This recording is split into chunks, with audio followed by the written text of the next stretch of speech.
It's the extra that makes the ordinary different. Being ordinary is easy, it's comfortable. It's where most people stop and where most people stay. Look around, most people do just enough effort, just enough courage, just enough commitment to get by. But just enough rarely changes anything.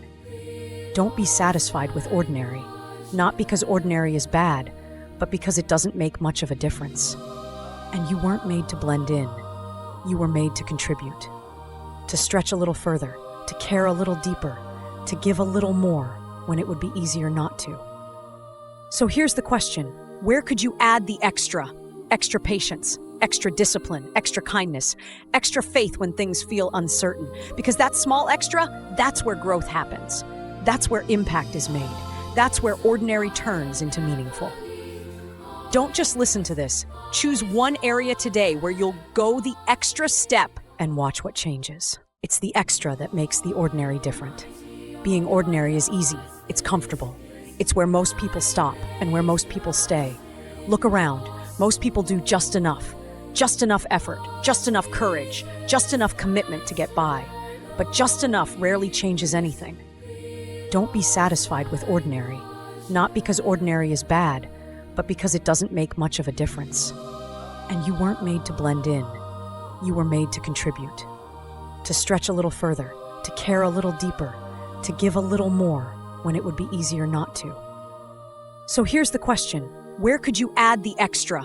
Extra patience, extra discipline, extra kindness, extra faith when things feel uncertain. Because that small extra, that's where growth happens. That's where impact is made.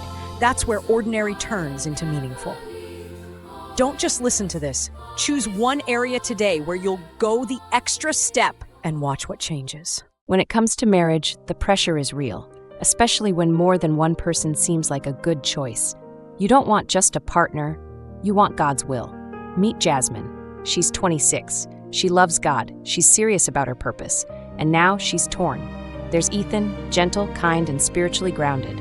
Then there's Daniel, driven, funny, and always present at church. Two options.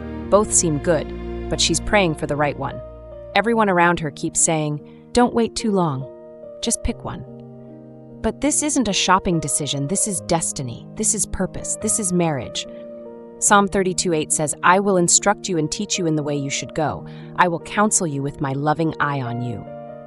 God doesn't guide us through fear. He leads us through peace. So Jasmine began to pray differently. Not who is the best option, but, "Lord, who aligns with my calling? Who helps me love you more? Who is part of the purpose you placed inside me?" And little by little, God answered, not by shouting from heaven, but through peace, through wise counsel, through doors that gently closed and opportunities that stayed open. Sometimes God guides by removing what's not ours. Sometimes by highlighting what is. His will isn't a mystery for us to solve.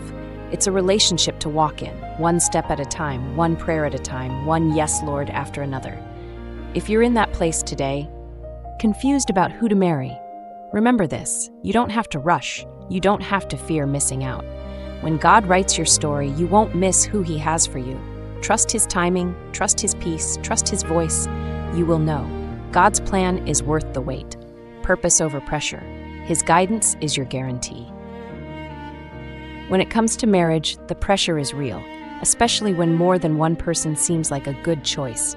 You don't want just a partner, you want God's will. Meet Jasmine. She's 26. She loves God. She's serious about her purpose. And now she's torn. There's Ethan, gentle, kind, and spiritually grounded. Then there's Daniel, driven, funny, and always present at church. Two options. Both seem good, but she's praying for the right one. Everyone around her keeps saying, "Don't wait too long. Just pick one." But this isn't a shopping decision. This is destiny. This is purpose. This is marriage. Psalm 32:8 says, "I will instruct you and teach you in the way you should go. I will counsel you with my loving eye on you." God doesn't guide us through fear. He leads us through peace. So Jasmine began to pray differently. Not who is the best option, but, "Lord, who aligns with my calling? Who helps me love you more? Who is part of the purpose you placed inside me?" And little by little, God answered, not by shouting from heaven, but through peace, through wise counsel, through doors that gently closed and opportunities that stayed open. Sometimes God guides by removing what's not ours. Sometimes by highlighting what is. His will isn't a mystery for us to solve. It's a relationship to walk in, one step at a time, one prayer at a time, one yes, Lord, after another. If you're in that place today, confused about who to marry, remember this: you don't have to rush. You don't have to fear missing out. When God writes your story, you won't miss who He has for you. Trust His timing, trust His peace, trust His voice. You will know. God's plan is worth the wait. Purpose over pressure. His guidance is your guarantee.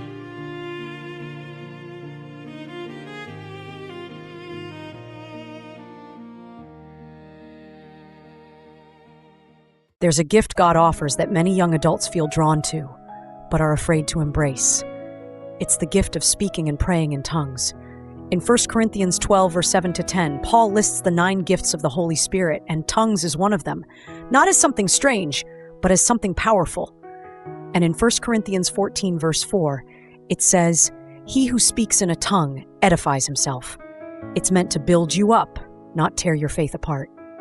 Meet Elena, 22. She loves Jesus, reads her Bible, serves in her church. But every time someone brings up tongues, she gets quiet. Her church says, "That's not for today." Some friends say, "I don't know, that sounds weird." Others stand on the fence, curious but cautious. But Elena can't ignore the feeling inside. When she reads scripture, she sees people pray like this. When she watches testimonies, she sees peace in their eyes. She wonders, if God gave gifts for a reason, why would He stop giving them now? One night she reads Acts 2, how the Holy Spirit filled believers and they spoke in other tongues. Then she reads Acts 19:6, where believers received the Spirit and prayed in tongues years after Pentecost. This wasn't a moment, it was a movement.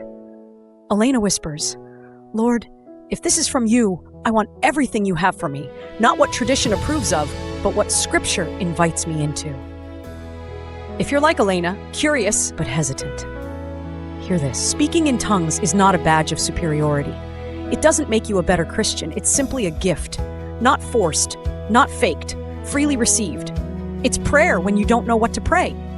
It's the Spirit helping your weakness, just like Romans 8:26 says, "For we do not know what we ought to pray, but the Spirit Himself intercedes for us." This gift is not about hype, not about pressure, not about impressing anyone. This is about intimacy, communication, surrender, letting God pray through you when your words fall short. So if you feel that gentle pull, don't rush, but don't run. Ask God with an honest heart, "Holy Spirit, if this gift is for me, I'm open. Teach me, lead me, and make it real." You don't have to be afraid.